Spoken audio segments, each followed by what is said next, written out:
ABP 24 news पर वक्त हो गया है दिन भर की 10 बड़ी खबरों का। भारत के प्रधानमंत्री ने आज औद्योगिक व्यावसायिक संगठन FICCI की 93वीं सालाना बैठक को वीडियो कॉन्फ्रेंसिंग के माध्यम से उद्घाटन कर संबोधित किया। प्रधानमंत्री ने इसमें कृषि कानून के विरोध में चल रहे प्रदर्शन का जिक्र करते हुए कहा कि इससे किसानों को अपनी फसल मंडियों के बाहर भी बेचने के विकल्प मिलेंगे, इससे किसानों की आय बढ़ेगी। प्रधानमंत्री ने कहा कि देश के कृषि क्षेत्र को मजबूत करने के लिए पिछले वर्षों में भाजपा ने काफी काम किया है और पहले से एग्रीकल्चर सेक्टर अधिक डेवलप हुआ है। इस कृषि कानून से किसानों को डिजिटल प्लेटफॉर्म पर भी फसल बेचने या खरीदने में आसानी होगी, क्योंकि जब देश का किसान समृद्ध होगा तभी देश भी समृद्ध होगा। प्रधानमंत्री ने पीएम वाणी योजना के बारे में बात करते हुए कहा कि इसके तहत देश भर में सार्वजनिक वाईफाई हॉटस्पॉट नेटवर्क तैयार किया जाएगा, इससे गांव-गांव में कनेक्टिविटी बढ़ेगी। प्रधानमंत्री ने कोरोना काल का जिक्र करते हुए कहा कि आर्थिक संकेत आज आशाएं बढ़ा रहे हैं। महामारी के दौरान नागरिकों को बचाने वाला देश अन्य सभी क्षेत्रों में पुनर्जन्म करने में सक्षम है। उतार चढ़ाव से देश और दुनिया गुजरी है। हो सकता हो आने वाले समय में जब हम कोरोना काल को याद करेंगे, यकीन नहीं होगा, क्योंकि जितनी तेजी से हालात बिगड़े थे उतनी ही तेजी से अब सुधार भी हो रहा है। संसद द्वारा पारित किए गए कृषि कानून का भारत समेत विदेशी देशों में भी विरोध चल रहा है, तो वहीं दिल्ली सीमा पर किसानों का प्रदर्शन 17वें दिन भी जारी है। किसान इन कानूनों को रद्द करने की अपनी मांगों पर अड़े हुए हैं और अब किसानों ने अपना आंदोलन तेज कर दिया है, जिसके तहत आज किसानों ने भारत के टोल प्लाजा को फ्री करने का आह्वान किया है और इसके तहत कई टोल प्लाजा फ्री हो गए हैं। भारतीय किसान यूनियन के प्रवक्ता राकेश टिकैत ने कहा कि सरकार को हमारी मांगों को पूरा करना ही होगा, ये कानून वापस लेने होंगे। शंभू टोल प्लाजा को किसानों ने बंद कर दिया है। उसके इंचार्ज रवि तिवारी का कहना है कि ये टोल प्लाजा कल रात 12 बजे से ही फ्री है। कृषि आंदोलन के विरोध में इसे फ्री किया गया है। जब तक हमें आदेश नहीं मिलेगा तब तक ये बंद ही रहेगा। हरियाणा के कुरुक्षेत्र से किसानों ने दिल्ली की सीमा की ओर बढ़ना शुरू कर दिया है। ये प्रदर्शनकारी दिल्ली की सीमा पर धरना दे रहे किसानों के समर्थन में शामिल होने के लिए निकले हैं। दिल्ली दंगों और भीमा कोरेगांव हिंसा के आरोपियों की रिहाई की मांग के बैनर किसान संगठनों ने लगाए हैं। इसके लिए मंच भी तैयार किया गया है। पोस्टर पर किसानों ने लिखा है कि झूठे केस में फंसे हुए बुद्धिजीवियों को और विद्यार्थी कार्यकर्ता को रिहा करो। किसान द्वारा मंच पर लगाए गए पोस्टरों में उमर खालिद और शार्जिल इमाम भी नजर आ रहे हैं। भारत के प्रधानमंत्री का ड्रीम प्रोजेक्ट श्री काशीनाथ विश्वनाथ धाम में 2 म्यूजियम बनाए जा रहे हैं, जिसका संचालन मंदिर प्रशासन और पुरातत्व विभाग करेगा। श्री काशीनाथ विश्वनाथ धाम में संग्रहालय का निर्माण कार्य शुरू कर दिया गया है। संग्रहालय में एक तरफ जहां बनारस की कला, संस्कृति और सभ्यता की धरोहर नजर आएगी, तो वहीं दूसरी तरफ धाम के निर्माण की कहानी बयां की जाएगी। PWD के अधिशासी अभियंता संजय गोरे से प्राप्त जानकारी के अनुसार संग्रहालय के निर्माण कार्य को प्रारंभ कर दिया गया है। धाम में बनने वाले दोनों ही संग्रहालय बेहद ही खास माने जा रहे हैं। श्रद्धालुओं को काशी की कला, सभ्यता से अवगत कराने के साथ साथ संगीत, वाद्य यंत्र और कलाकारों से भी अवगत कराया जाएगा और विरासत से जुड़ी जानकारी भी साझा की जाएगी। उत्तर प्रदेश के मुख्यमंत्री ने आज मानसरोवर भवन का लोकार्पण किया। हेलीकॉप्टर के जरिए मुख्यमंत्री मानसरोवर भवन पहुंचे। शुक्रवार को ADG, IG, प्रभारी मंडल आयुक्त, मेयर, SSP, DM व अन्य अधिकारियों ने व्यवस्था का जायजा लिया। आज सुबह IG Praveen Kumar, DM Ajay Shankar Pandey, mayor Asha Sharma, प्रभारी मंडल आयुक्त ऋतु महेश्वरी, ADG राजीव सभरवाल आदि अधिकारी व्यवस्था का जायजा लेने के लिए पहुंचे थे।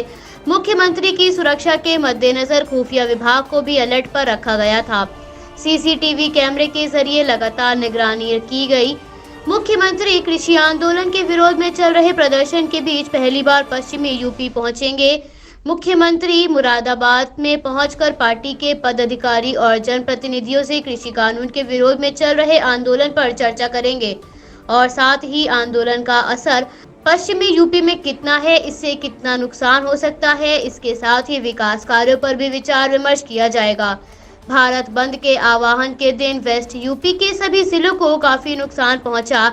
संभल, अमरोहा, मुरादाबाद आदि जैसी जगहों पर आंदोलन में महती भूमिका अदा की।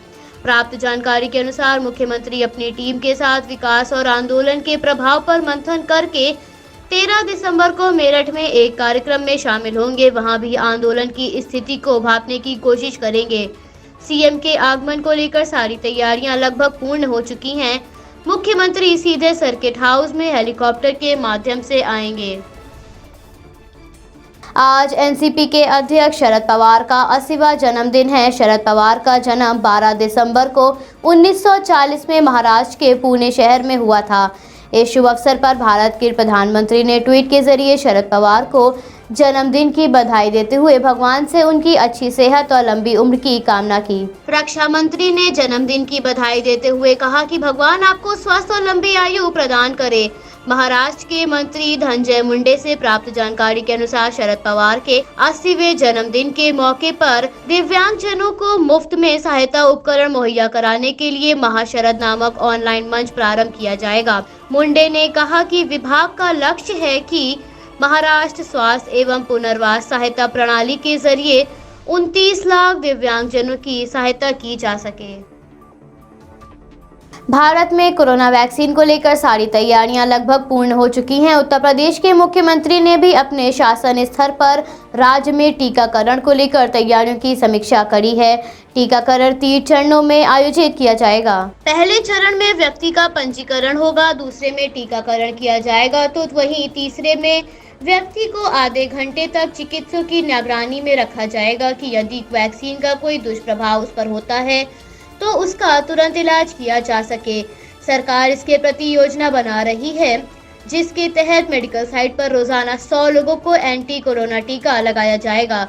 सामुदायिक भवनों और स्थायी टेंट लगाकर बड़े पैमाने पर टीकाकरण प्रारंभ किया जा सकता है। स्वास्थ्य मंत्रालय से प्राप्त जानकारी के अनुसार एसओपी के तहत राज्य टीकाकरण के लिए इंफ्रास्ट्रक्चर तैयार कर रहे हैं। टीकाकरण के लिए इस्तेमाल किए जाने वाले कक्षों में एक बार में सिर्फ 2 मरीजों को ही टीका लगेगा। कमरे में 2 वैक्सीन कैरियर होंगे जिन्हें आइस पैक में रखा जाएगा। हैंड सैनिटाइजर और मास्क का इस्तेमाल अनिवार्य होगा।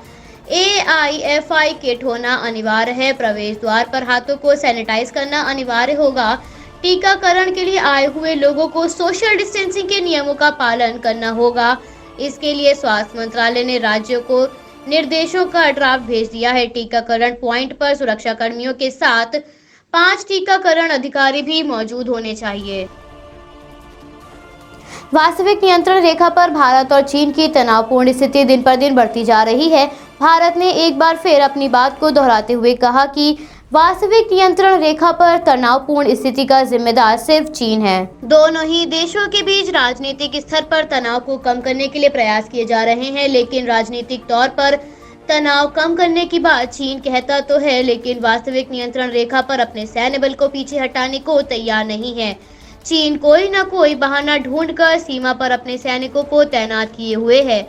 भारत और चीन के द्विपक्षीय मुद्दों पर बीजिंग ने एक तरफा स्थिति को बदलने का प्रयास किया, जिसका असर उल्टा हुआ और दोनों पक्षों ने ही समझौतों का उल्लंघन किया।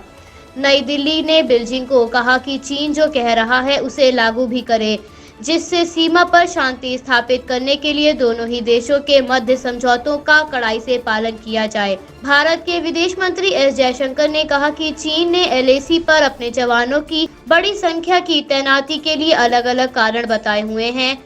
हाल ही में बीजिंग ने कहा था कि वास्तविक नियंत्रण रेखा पर तनावपूर्ण स्थिति का जिम्मेदार भारत है, जिसके जवाब में विदेश मंत्रालय के प्रवक्ता अनुराग श्रीवास्तव ने कहा कि LAC पर जो कुछ भी दिख रहा है वो चीन पक्ष द्वारा एक तरफा प्रयास का परिणाम है।